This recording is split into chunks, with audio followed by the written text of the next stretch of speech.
अपनी क्षमता को पहचानो। एक गांव में एक आलसी आदमी रहता था।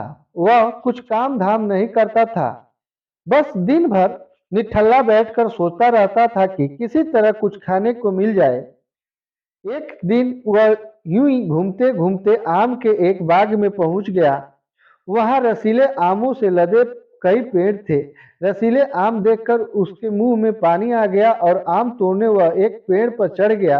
लेकिन जैसे ही वह पेड़ पर चढ़ गया, बाग का मालिक वहां आ पहुंचा। बाग के मालिक को देख आलसी आदमी डर गया और जैसे तैसे पेड़ से उतरकर वहां से भाग खड़ा हुआ।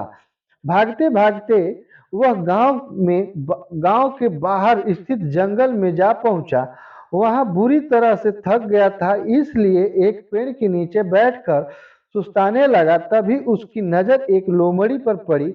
उस लोमड़ी की एक टांग टूटी हुई थी और वह लंगड़ा कर चल रही थी। लोमड़ी को देख आलसी आदमी सोचने लगा कि ऐसी हालत में भी इस जंगली जानवरों से भरे जंगल में ये लोमड़ी बच कैसी गई, इसका अब तक शिकार कैसे नहीं हुआ। जिज्ञासा में वह एक पेड़ पर चढ़ गया और वहां बैठकर देखने लगा कि अब इस लोमड़ी के साथ आगे क्या होता है। कुछ ही पल बीते थे कि पूरा जंगल शेर की भयंकर दहाड़ से गूंज उठा, जिसे सुनकर सारे जानवर डर कर भागने लगे। लेकिन लोमड़ी अपनी टूटी टांग के साथ भाग नहीं सकती थी। वह वहीं खड़ी रही। शेर लोमड़ी के पास आने लगा। आलसी आदमी ने सोचा कि अब शेर लोमड़ी को मारकर खा जाएगा, लेकिन आगे जो हुआ वह कुछ अजीब सा था। शेर लोमड़ी के पास पहुंचकर खड़ा हो गया। उसके मुंह में मांस का एक टुकड़ा था, जिसे उसने लोमड़ी के सामने गिरा दिया। लोमड़ी इम्तिहान से मांस के इस टुकड़े को खाने लगी। थोड़ी देर बाद शेर वहां से चला गया। यह घटना देख आलसी आदमी सोचने लगा कि भगवान सच में सर्वोत्तम है।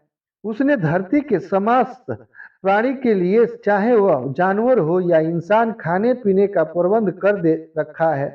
वह अपने घर लौट आया। घर आकर वह 2-3 दिन तक बिस्तर पर लेटकर प्रतीक्षा करने लगा कि जैसे भगवान ने शेर के द्वारा लोमड़ी के लिए भोजन भिजवाया था, वैसे ही उसने उसके लिए भी कोई न कोई खाने पीने का सामान ले आएगा। लेकिन ऐसा कुछ नहीं हुआ। भूख से उसकी हालत खराब होने लगी। आखिरकार उसे घर से बाहर निकलना ही पड़ा। घर के बाहर उसे एक पेड़ के नीचे बैठे हुए बाबा दिखाई पड़े। वह उनके पास गया और जंगल का सारा दृश्य सुनाते हुए वह बोला, बाबा जी, भगवान मेरे साथ ऐसा क्यों कर रहे हैं? उसके पास जानवरों के लिए भोजन का प्रबंध है, लेकिन इंसानों के लिए नहीं। बाबा जी ने उत्तर दिया, बेटा ऐसी बात नहीं है। भगवान के पास सारे प्रबंध है, दूसरों की तरह तुम्हारे लिए भी।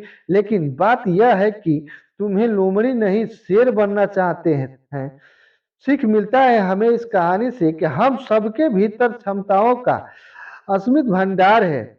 बस अपनी अज्ञानताओं से हम उन्हें पहचान नहीं पाते और स्वयं को कमजोर समझकर दूसरों की सहायता की प्रतीक्षा करते रहते हैं। स्वयं की क्षमता पहचानिए, दूसरों की सहायता की प्रतीक्षा मत कीजिए। इतने समझ बनिए कि आप दूसरों की सहायता कर सकें। कहानी आपको कैसी लगी, आपको क्या सीख मिला, कमेंट करके जरूर बताइए। हमारे चैनल को सब्सक्राइब कीजिए, लाइक कीजिए। जय हिंद, जय भारत।